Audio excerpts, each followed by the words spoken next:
நமச்சிவாய வாழ்க. நாதந்தாள் வாழ்க. இமைப்பொழுதும் என் நெஞ்சில் நீங்காதான் தாழ் வாழ்க. வாழ்க வளமுடன். அனைவருக்கும் இனிய வணக்கங்கள்.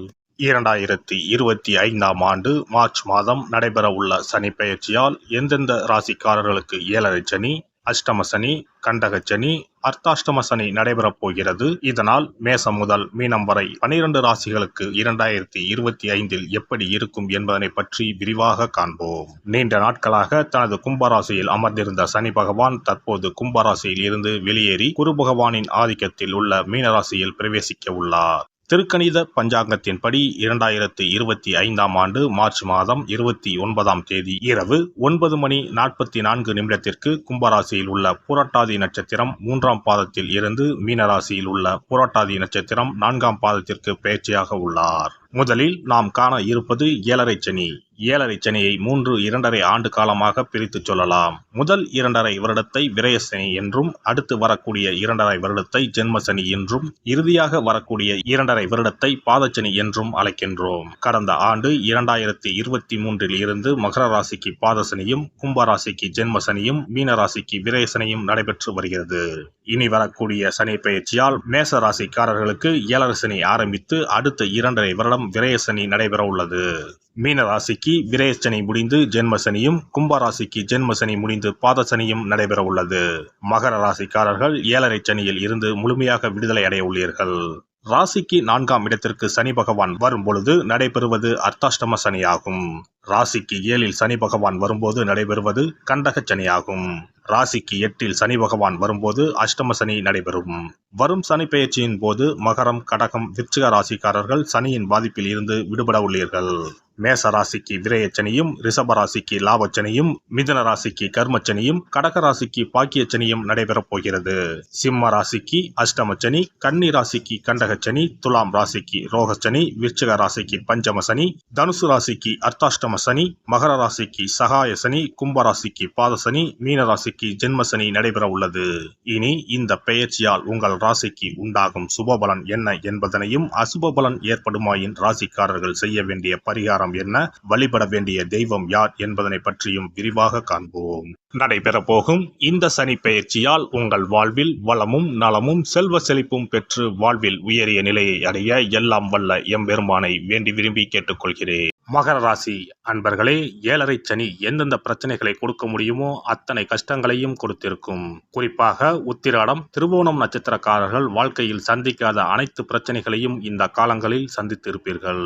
லீகல், இல்லீகல் என அனைத்து பிரச்சனைகளாலும் அவதிப்பட்டு வந்திருப்பீர்கள். கடன், நோய், வழக்குகள் என மொழி தெரியாத ஊரில் கூட பிரச்சனையால் பாதிக்கப்படும் சூழ்நிலை இருந்திருக்கும். எதிரி தொல்லை, சத்ரு தொல்லை, வம்பு வழக்கு போன்றவற்றால் அவதிப்பட்டு வந்திருப்பீர்கள். குரு பெயர்ச்சியால் கொஞ்சம் தப்பித்திருந்த இந்த ராசிக்காரர்களுக்கு வரும் ஆண்டு மகத்தான ஆண்டாக அமையும். பூரணமாக ஏழரை சனியில் இருந்து விடுபட போகிறீர்கள். 22.5 ஆண்டுகளுக்கு பிறகு இனி இவர்கள் வாழ்வில் யோகம்தான். தொட்ட காரியங்கள் அனைத்திலும் இனி வெற்றி கொடியை நாட்டுவீர்கள். எங்கே அவமானப்பட்டீர்களோ, எங்கே தொலைந்தீர்களோ அங்கே சாதித்து காட்டக்கூடிய காலம் உண்டாகும். விட்டதை பிடிக்கக்கூடிய காலகட்டம். பொது தளத்தில் அங்கீகரிக்கப்படுவீர்கள். சபையில் இவர்களுடைய குரல் இனி எடுபடும். குழந்தை, பூர்வீக சொத்து, இடம் தொடர்பான விஷயங்களில் கடும் பாதிப்பை சந்தித்து வந்த மகர ராசிக்காரர்களுக்கு இனி நல்ல பலன்கள் கிடைக்கும். மகர ராசிக்காரர்களுக்கு இனி வெற்றி பாதைதான். சனியின் ஆட்சி பெற்றவர்கள் மகர ராசிக்காரர்கள். ஏழரை சனி நடந்து வந்தாலும் பல்வேறு நன்மைகளையும் சனி பகவான் கட்டாயம் கொடுத்திருப்பார். ஏழரையால் பாதிக்கப்பட்ட உங்களுக்கு 2025ஆம் ஆண்டில் நல்ல பலன்களை சனி பகவான் கொடுக்க போகிறார். இனி உங்களுக்கு எல்லாமுமே ஏறுமுகம்தான். நினைத்த காரியங்கள் உங்களுக்கு கைகூடும். உங்களுடைய இலக்குகளை நோக்கி வேகமாக முன்னேறுவீர்கள். புதிய வீட்டுக்கு மாறும் யோகம் உண்டு. நீண்ட நாள் உங்களுக்கு வந்து சேர வேண்டிய பணம் வந்து சேரும். ஆரோக்கியத்தில் கவனமாக இருக்க வேண்டும். வங்கி கடன் தொடர்பான உதவிகள் கிடைக்கும். மனக்குறைகள், பாரங்கள் குறையும். மகத்தான ஆண்டாக இந்த ஆண்டு அமையப் போகிறது. குழந்தை தொடர்பான விஷயங்களில் ஏறுமுகம் உண்டாகும். 3ஆம் இடத்தில் இருக்கக்கூடிய சனி பகவான் 3ஆம் பார்வையாக வீட்டை பார்க்கிறார். இது புத்திரஸ்தானம். அதனால் குழந்தைகள் விஷயங்களில் கவனமாகவும் இருக்க வேண்டும். முதலீடு சம்பந்தப்பட்ட விஷயங்களில் கவனமாக ஈடுபட வேண்டும். குரு பகவான் 6ஆம் வீட்டில் இருக்கிறார். 2ஆம் இடத்தில் ராகு இருப்பதால் நீங்கள் பயன்படுத்தும் வார்த்தைகள் புத்திசாலித்தனமாக பயன்படுத்த வேண்டும். மகர ராசிக்காரர்கள் வைராக்கியமாகவும் தங்களுக்கு பிடித்த விஷயங்களில் பிடிவாதத்துடனும் செயல்பட்டு வருவீர்கள்.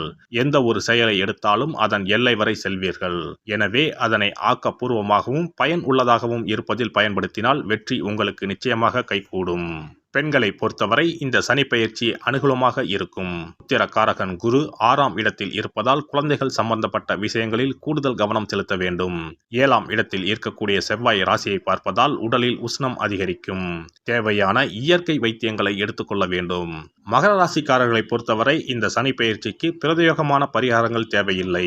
2ஆம் இடத்தில் இருக்கக்கூடிய ராகு பகவானுக்கும் 6ஆம் இடத்தில் இருக்கக்கூடிய குரு பகவானுக்கும் பரிகாரங்கள் செய்யலாம். பெருமாள் ஆஞ்சநேயர் வழிபாடு நல்ல பலன்களை கொடுக்கும். சிறப்பு பரிகாரம். நவ கிரகங்களில் சனி பகவான் நீதி தவறாதவர். அவரவர் கர்ம வினைகளுக்கு உரிய பலனை தவறாமல் வழங்குபவர். பொதுவாக சனி பெயர்ச்சி என்றாலே எல்லோரும் பயப்படுவார்கள். அப்படி பயப்பட வேண்டிய அவசியமே இல்லை. சனி பகவானால் பாதிப்புகள் ஏற்படும் பட்சத்தில் பாதிப்பில் இருந்து விடுபட பல எளிய பரிகாரங்கள் உள்ளன. ஒரு கைப்பிடி பச்சரிசியை எடுத்துக்கொண்டு அதை நன்றாக பொடி செய்து கொள்ள வேண்டும். பிறகு சூரியனை வழிபட வேண்டும். சூரியனை வழிபட்ட பிறகு குளக்கரையிலோ மரத்தின் அடியிலோ உள்ள விநாயகரை 3 முறை வலம் வந்து வழிபட்டு விட்டு பொடி செய்த பச்சரிசி மாவை தரையில் போட வேண்டும். அப்படி போடும் மாவை எறும்புகள் எடுத்து செல்லும். குறிப்பாக வன்னி மரத்தின் அடியில் இருக்கும் விநாயகரை வலம் வருவது மிகவும் விசேஷம். இந்த பரிகாரத்தை எப்போதுமே தொடர்ந்து செய்வது மிகவும் நல்லது. ஒருவருக்கு சனி தசை வந்துவிட்டால் அவருக்கு சந்தேக புத்தி வந்துவிடுகிறது. யார் சொல்வதையும் ஏற்றுக்கொள்ள மாட்டார்கள். குறிப்பாக அஷ்டமத்து சனி மிகவும் கஷ்டப்படுத்திவிடும். 7.5 சனியின் பாதிப்பை விடவும் அஷ்டமத்து சனி மிக அதிக பாதிப்பை ஏற்படுத்தும். அஷ்டம சனி நடப்பவர்கள் சனியினால் ஏற்படக்கூடிய பாதிப்புகளில் இருந்து விடுபட பின்கூறும் நியதிகளை கடைபிடித்தால் பாதிப்புகளின் தாக்கத்தில் இருந்து விடுபடலாம். சனி தசை நடக்கும்போது எந்த செயல் செய்தாலும் தாமதமாகும். அதற்காக கோபப்படக்கூடாது. பொறுமையாக இருக்க பழகிக்கொள்ள வேண்டும். தினமும் காகத்துக்கு எள் கலந்த சாதம் வைக்கவும். பிரதோஷ பூஜைகளில் பங்கேற்பது நல்லது. சனிக்கிழமை தோறும் சனி பகவானுக்கு இரும்பு அகல் விளக்கில் நல்லெண்ணெயில் தீபம் ஏற்றி வழிபடவும். கருங்குவளை மலர்களால் சனி பகவானுக்கு அர்ச்சனை செய்து வரலாம். வன்னி மர இலைகளை மாலைகளாக தொடுத்து சிவபெருமானுக்கு சனிக்கிழமை தோறும் சாற்றி வணங்கி வழிபடவும். சனிக்கிழமை அன்று அசைவ உணவு கண்டிப்பாக சாப்பிடக்கூடாது.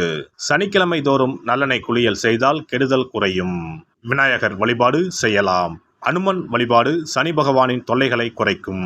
ஞாயிற்றுக்கிழமை மாலை ராகு கால வேளையில் கால பைரவரை வணங்கி வரலாம். தேய்பிறை அஷ்டமி நாளில் கால பைரவரை வணங்கி வருவது நன்மை தரும்.